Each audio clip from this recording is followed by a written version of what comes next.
Miss. It's an exciting time. It's like Christmas Eve. It's like trying one more sleep to go before Santa Claus arrives to bring you all of your presents. I'm Stephen Willis, the host of the POMcast, right here on the Positively Ole Miss channel. We have a lot of stuff we're going to talk about today. We're going to go over the weather. We're going to look at what needs to be seen. What are the real expectations of a game one? Not prisoner of the moment stuff, not anything like that. What do we realistically expect playing against a top 5 team at home? So that's pretty cool. Pretty cool. And I'm gonna go over the weather during game time and while you home gate. Again, we have a good show in store for you, but first we're going to take care of a little business. You can follow us on Twitter at the Stephen Willis or at Old Positively. You can like us on Facebook at facebook.com/POMcast. You can join our group at Positively Ole Miss on Facebook. Also, we have available the YouTube channel, Positively Ole Miss. Subscribe, hit the bell for notifications. You're always going to be informed with Ole Miss news, and we'll let you know when news breaks, as opposed to you hang around and waiting for news to break. You can follow our Twitch channel as well, Ole Positively, one word as well. We're on a plethora of audio devices as well. We are on Apple Podcasts, Spotify, Stitcher, Google Podcasts, TuneIn Radio, SoundCloud. We're waiting on iHeartRadio and Pandora. I don't think those are quite put together yet. We're waiting on the email on that. But once we get going, we're going to be everywhere that you already are. You do not have to go to a second location. We will never ask you for money. It's all free. This information is not mine. This information is everybody's. That's kind of the genesis behind Positively Ole Miss. So, with Florida coming to town and everything in position, everything is a guess at this point. That's what people will not tell you. Everything is a guess. The last time we saw any football was the Egg Bowl. Different staff, different offense, different defense, and a not very good special teams. That was the last time we laid eyes on this group of players, who, by the way, were mostly freshmen. So we're going to look in segment 2 and segment 3 of what should we expect?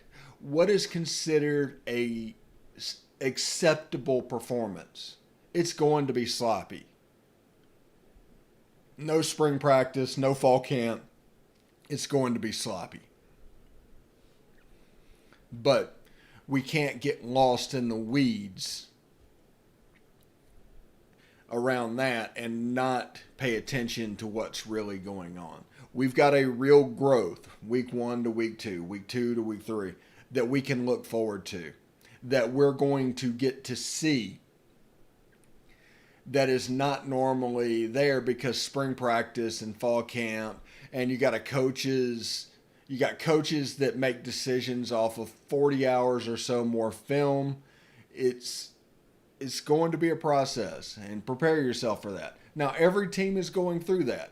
And one of the genius aspects of the SEC going conference only is that every team is on the same footing. You won't have a Big 12 situation where they're going through the week 1 sloppiness, but their opponents are on their second game. They've ironed out some of the kinks, and next thing you know, you lose to Arkansas State. You lose to Louisiana. You almost lose to Houston Baptist.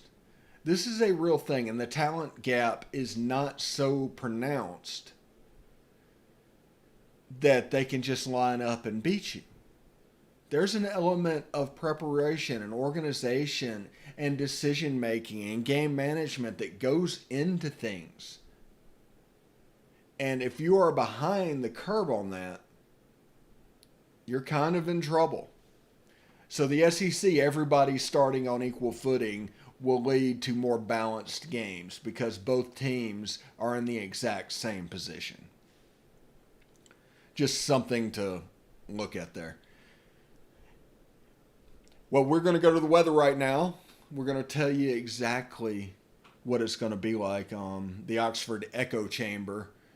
They're basically weathermen anyway, so they should be telling you this forecast. But I'll do it anyway because you need to know. At 11 a.m. on Saturday in Vaught-Hemingway Stadium for the Florida Gators and the Ole Miss Rebels, Joe Tessitore and Greg McElroy on the call, Marty Smith on the sideline. We are looking at partly cloudy skies with a 5% chance of rain. Wind from the south-southwest at 4 miles an hour and a temperature of 72 degrees. You're like, whoa, that's pretty good, Steve. And it is. It's a fantastic opener. There's a chance for a sun-drenched opener.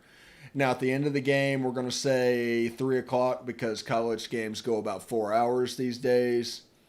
It's going to be 77 degrees, partly cloudy skies, no chance of rain, wind from the south at 6 miles an hour. The game ends a little sooner. Just to put it in perspective, the temperature is slated to be 76. We know that no tailgating is allowed in Oxford this season through governor's decree, but for those going to the game, at 25% capacity of Vaught-Hemingway Stadium, should be between 16 and 18,000 people in the stands. It's going to be a pretty nice day, so really enjoy that. And I just want to say this real quick. We kind of should start football every year at this time. I know we love Labor Day and we have that thing, but we go through all the hurricanes at the beginning of September. But if you just wait a little longer, the weather gets a little bit cooler and the hurricanes dissipate, and all of a sudden you can just play football. And, I mean, kickoff at 72 degrees. I mean, it's fantastic. It's autumn. It's fall. It's just great. Segment 1 on the books. POMcast, Stephen Willis, stick around.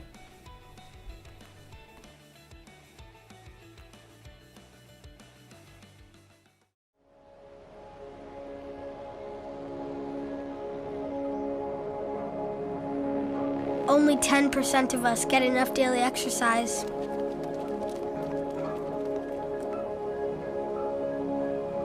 And that number is dropping.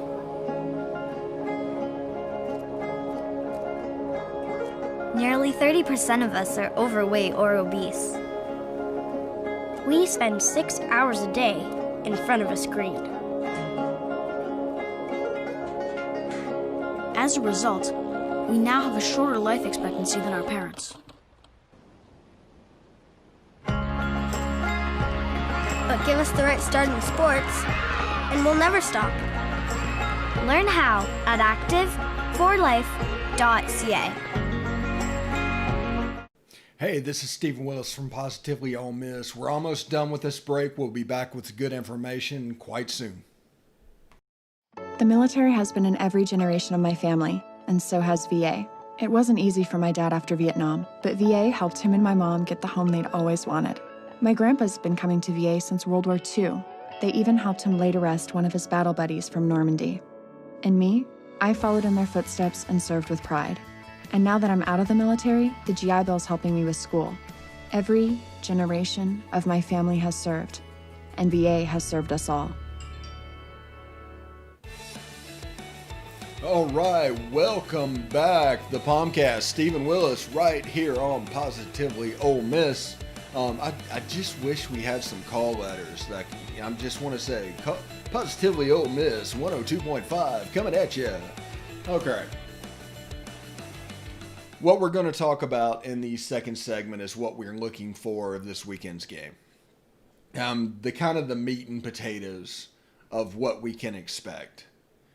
Because it's going to be sloppy. There's going to be special teams errors. Now, having Elijah Moore and Jerry Neely back returning kicks, that's pretty fantastic because, like I said, special teams will be sloppy. They are the ones that are going to be practiced the least out of offense and defense. They're going to try and make up their decision-making time on offense and defense with taking away from special teams. Remember, there's only 20 hours in a week they can use. So something has to go, and it's usually special teams. So I expect sloppiness on that side of the ball, and if it comes down to a kick to win at the end, I expect chaos, honestly. So that's just one way you can look at it. Now, if you look at expectations in this one, I'm coming into this one with pretty low expectations, and when I say that, I mean of the sloppiness. They're not going to be as crisp as they normally would be. How could they be? There's been no time to practice. So I want to see the functionality of the offense. Theoretically, it's not going to look like FAU last year in the championship game. It's not even going to look like FAU in 2017. Now, they may be trying to do the same thing, but expect more bust because you're not drilled as much as you normally would be. So I expect a relatively simple game plan. I know that's probably not what people want to hear, but I expect a relatively simple game plan. You want plays that are drilled in that you can do at a high level, not many repetitions. Now, what does that mean? Well, that means last year in Rich Rod's run scheme, they were drilled and drilled and drilled again about running inside zone, outside zone, and a split zone. So I expect the running game to be the bell cow in week one. I expect to see Jerry and Ely and Henry Parrish and Snoop Connor with a heavy roll. Now, ideally, what they're thinking, I believe, because we haven't seen it, is they could put Matt Corral back there to throw the ball and leave the running backs to take up that aspect, because Matt Corral is a good runner. He really is. If it wasn't for John Rice Plumlee, he would be considered one of the best runners we've ever had. He's kind of in that Chad Kelly mold, where it's just surprising that, oh, he can run. If you remember against Arkansas last year, I mean, he ran all over them. Big play after big play. The problem with him is on game day last year, he was kind of allowed to get into his own head. Maybe that was a lack of confidence. Maybe that was a lack of belief in what they were doing. But he freelanced way too much. And in the process of him doing that paralysis by analysis, they had to quit calling flare passes, which are going to be a large part of our offense this year, because Matt Corral started to get a mental block on him, started to kind of Steve Sachs or Chuck Knobloch it. If you look at Arkansas, I mean, that happened on 2 occasions. Throwing a flare pass to his left, that reared his hair. So I'm looking forward to the jump that goes from year 1 to year 2 with him. Now, it's kind of a simple thing, but he needs to complete 100% of his flare passes unless he's throwing it away. He needs to complete 100% of his shuffle passes. Those are gimme routes. Because a large part of the offense, and you will see, is the arrow screen to Kenny Yeboah kind of out in the flat. It's a good play, and it works a lot, and it's something that's just kind of going to be there. So he needs to make those throws 100% of the time. And the same goes for John Rice. 100% of the time. The ball needs to be where it's supposed to be. These are passes at or around the line of scrimmage and they're an essential part of this offense. You can't stretch the field sideline to sideline and vertically if you can't do the sideline to sideline part. Then you're just throwing the deep ball and we're back to Phil Longo, which, we really don't want that. You need diversity in your attack. But they obviously like Matt Corral's arm because he can really sling it. And I tell people all the time, and I've been consistent on this podcast, hope we find a quarterback, don't root for a quarterback. It doesn't matter who wins the job. Whoever does is going to be the best candidate. Now, again, we don't have those 40 hours of film. We don't have that spring practice. We don't have that fall camp. So this is kind of a rushed decision. That's the reason there's an or beside the name. Coaches are notoriously slow decision makers. And you can look at it that they're playing roster games, but the reality is they might be playing a little bit of roster games, but if it was 100% sure, it would be 100% sure. If they were 100% confident, it wouldn't matter what the roster looks like, especially not on game week. We're 2 weeks into game preparation at that time. That's the other dirty little secret.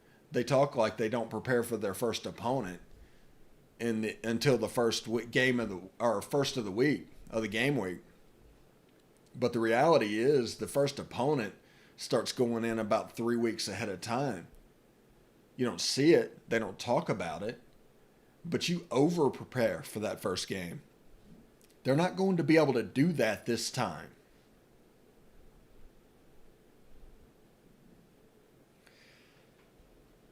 All right, so we've talked about the quarterbacks. Now, in the running back position, I want to see where Jerry and Ely lines up. I want to see how they plan on using him. You're playing Florida, 5th ranked in the AP. It's time to play. It's time to not hold things back. So, where's he lining up? Is he sometimes the jet sweep guy?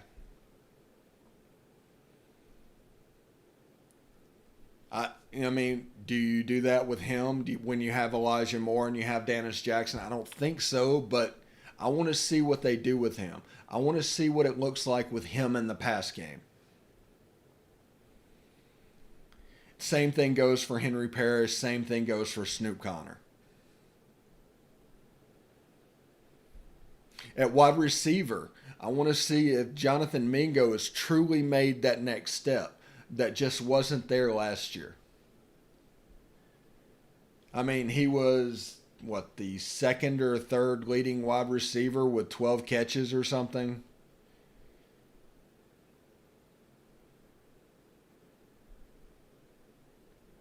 So, great prospect. Need to see it. Elijah Moore cannot be the dominant target in the wide receiver game. Just can't.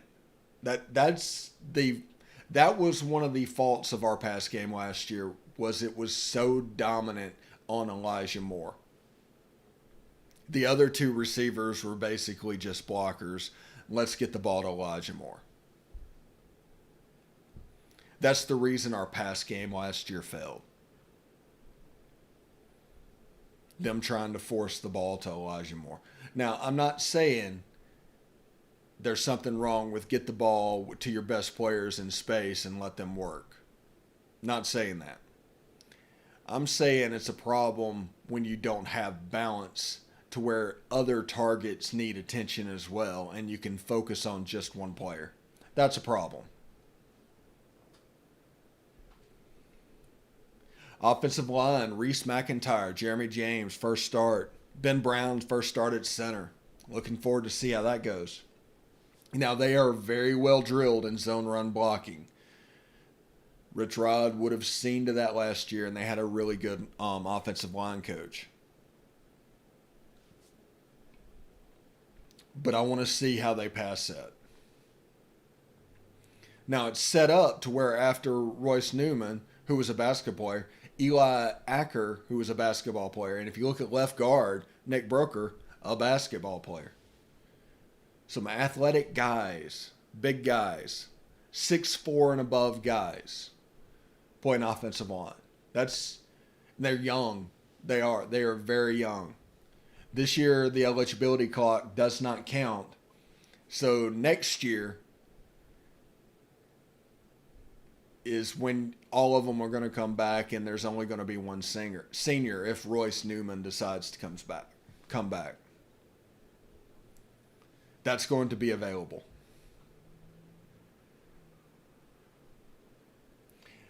These are the things that we're looking at more than wins and losses in game one, especially playing a top 5 team. I think I read somewhere this is Kiffin's 3rd straight year playing a top 5 team at the beginning. So he's used to that and he wants that. But we have to look at the game, especially this first one, in a different way because we don't know what to expect. We don't know how it's going to go. We don't even know who they're going to run out there at quarterback. We think it's going to be Matt Corral, but it could be somebody else. All right, when we come back, we're going to talk a little about the defense. Stephen Willis, POMcast. Stick around.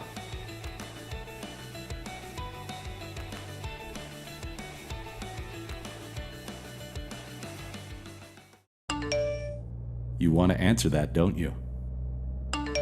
I bet it's just killing you seeing the soft glow just inches away. Someone wants to tell you something or ask you something. Oh, come on, answer it already!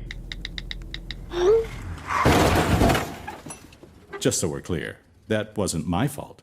Next time, ignore your inner voice. Don't text and drive. A message from Florida's trusted choice independent insurance agents.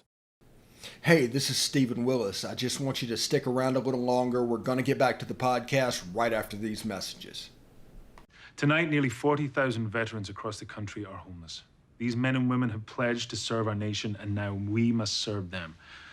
Landlords across the country have helped make significant progress in reducing veteran homelessness by making housing available, but there is more that we can do to bring our veterans home.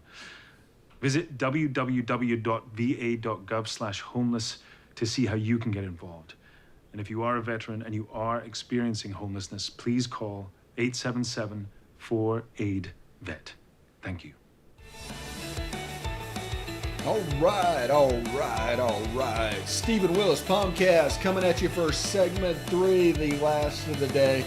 We are so happy that you are joining us, but we need to move on to the defensive side of the ball. Sam Williams coming back. It is a mix with Tavius Robinson. Could be dynamic. I'm looking forward to see that pass rush dynamic, along with the star, which right now is slated to be Dalen Gill, and those two players and how they work off each other. Now, you have Momo Sanogo and Lakeith Henry and Jacquez Jones patrolling the middle and KD Hill. So it's basically designed to force you to work on the edges. Remember what I told you. This defense is designed to force you to the playmakers. And the playmakers are inevitably going to be that buck and that star. So I'm kind of excited in this first game to watch Dalen Gill. He is apparently really flashed in fall camp. The coaches did a really good job of keeping a lid on him. And it didn't come out until game week that he was even a thing. He's a junior college player out of Jones County Junior College and Louisville, Mississippi. And yes, I said that correctly, Louisville. So it's something worth seeing. The other thing that I'm interested in is Jacquez Jones is slated to start at Mike over Momo Sanogo.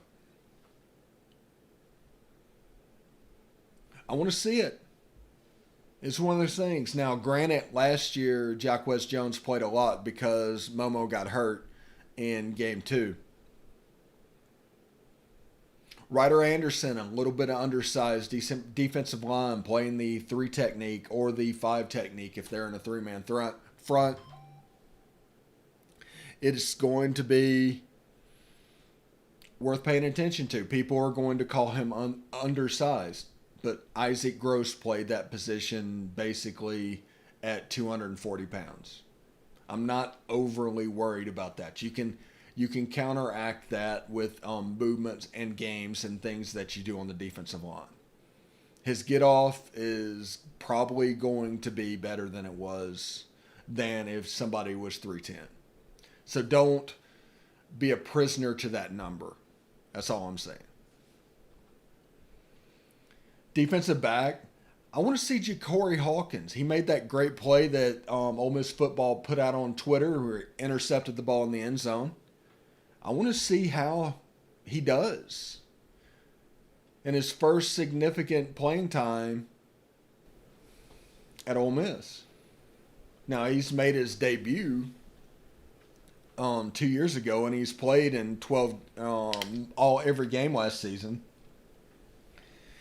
Got a red shirt in 2018, but he did play in 4 games. But I want to see how he holds up. I mean, that's the question. Keydron Smith at corner. He's played a lot of games there. Jalen Jones, the 38 Chucky Mullins Award winner, Courage Award winner. I expect a big year for him. He moved to strong safety. I want to see what he looks like at strong safety. AJ Finley, I want to see what he looks like at free safety. So, it's not overly a thing on defense because by the end of the year, the defense was pretty good. So it just needs to transition. And they've added Dalen Gill and Tavius Robinson. Defensive line, they added Katie Hill. He's a 320-pound nose guard. He's supposed to be a space eater. So I'm looking forward to see him play as well. Tisdale, I'm all about. He's a good player. He's another one of those that's going to be like Ryder Anderson, play the 5 technique. He can also play the 3 technique as well. So those are the things I'm looking for. Those are the things that will make the first game a success other than wins and losses. Those are the things that will make this path we're on worth going on. Again, this weekend's going to be fantastic. Enjoy it. Accentuate the positives and ignore the negatives. It's the only way we're going to get through this season. But once again, follow me on Twitter at @TheStephenWillis. That's the account I'll be tweeting on during the game, or at Old Positively. Like us on Facebook at facebook.com/POMcast. We have a Facebook group as well.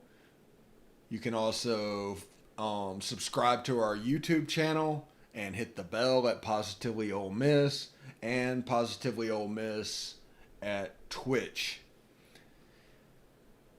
I hope this, makes that drive up to Oxford a little bit better.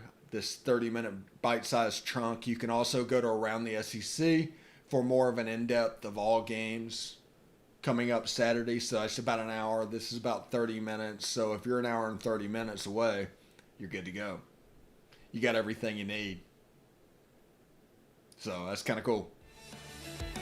Anyway, that's the POMcast for Friday. We'll see you Saturday on We've Got Notes.